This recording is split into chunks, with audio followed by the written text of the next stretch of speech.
Hi, it's VanGoghChica, and I'm here today for a very quick tutorial.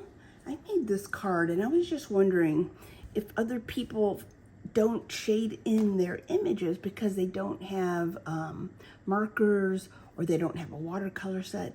And I want to show you very quickly how you can use your stamp pad as watercolor. So stay tuned, it's very easy. Okay, let me get settled here. So this is the card. I'm just using my stamp wheel that I used to stamp this. You're gonna want a brush. I like these kind of water brushes that have a reservoir of water. And then you can squeeze up here to get the tip moist. I also always have a glass for dunking handy. Now, I stamped these images. These are the inks I used. Espresso, I like the dark brown for the outline. It's beautiful to do things in dark brown instead of black sometimes. Very nice. I love that combination with oranges. And I use this stamp, I'll show you how I did, for the petal. And you can see, even with the same color, I did some petals differently in that, see how light this petal? This is the same color, and how this is a little darker. I wanted to show you with the same color how to get different effects. And this was the green, parrot green for the leaves. And again, you can see that some petals are a little darker, a little lighter. I will show you how to do that. So what you're gonna do, I'm hoping that you're in my field of vision. I am sorry, usually I cover my table with the craft mat, but to do this watercolor, you need to see my table. This doesn't come off. This is my heavy duty plastic cover for my table. And what I like about it, it's totally easy for painting, is what you're gonna do is you're just gonna take your ink pad and just stamp. You can stamp a palette, something that you're gonna be able to rinse off. And then I spritz it with water, and voila, I have my paint.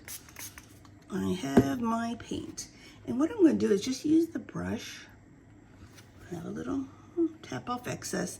And what I'm gonna do is just use this for some lines, some shading. It will merge into the underneath in a few minutes. I wanna color these leaves that are turned over. Oh,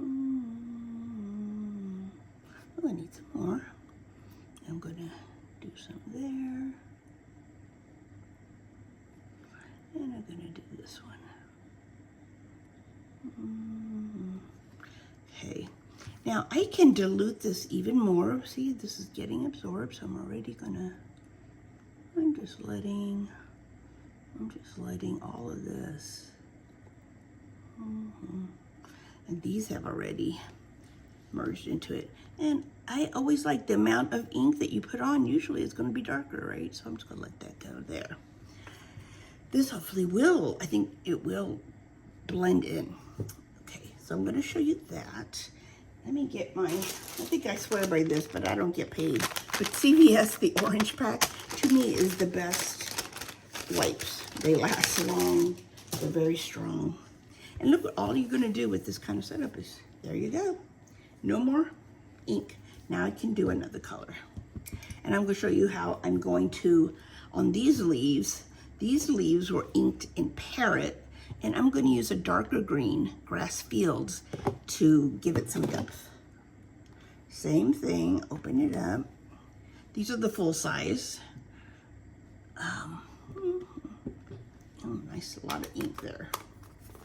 Keep that there. Spritz it.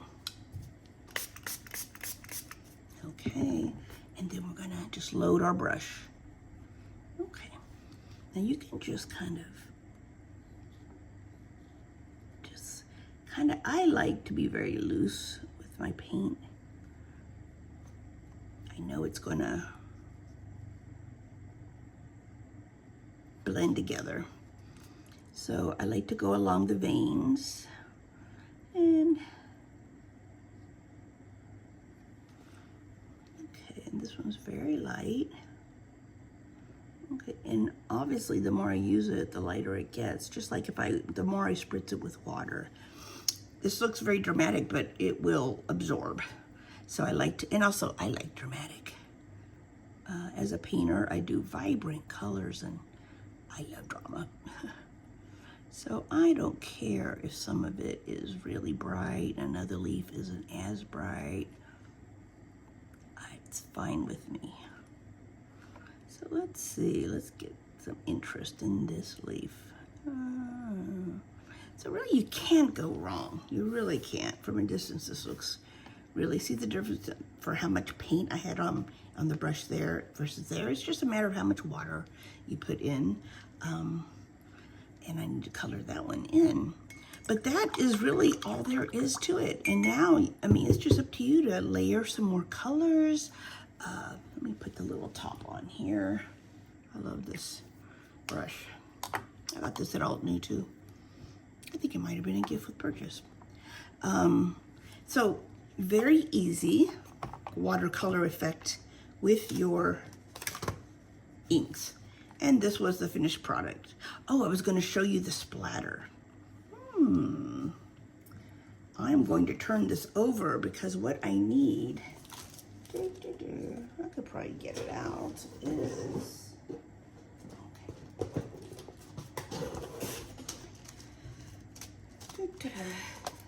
these are the dies to cut that out.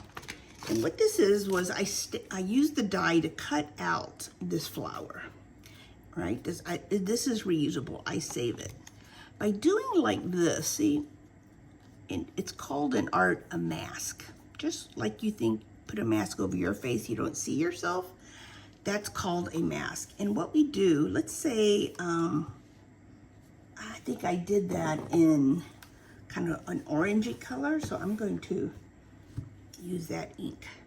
Now, whatever I have this mask on, oh, these are really very securely shut.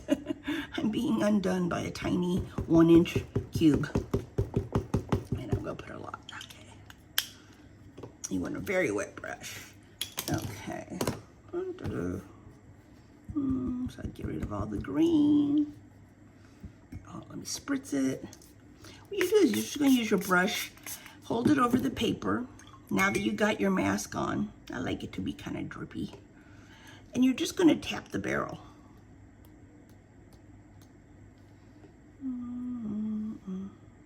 Oh, sorry, that was a little hard.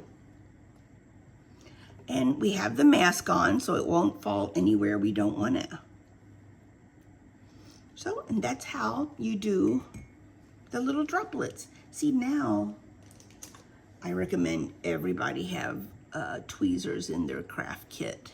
Now you see your flower, you took the mask off. The flower didn't get any spots. If you notice also in the card, where'd my card go? My finished card. Oh, here it is. I did add rhinestones, and in the picture on my blog, it doesn't look like rhinestones, but these are not rhinestones, what is it called? Sequins. And you definitely, for adding embellishments, it's a really good idea to get tweezers. Very inexpensive because it's very precise. Yeah. Okay, that's all for today. See you next time.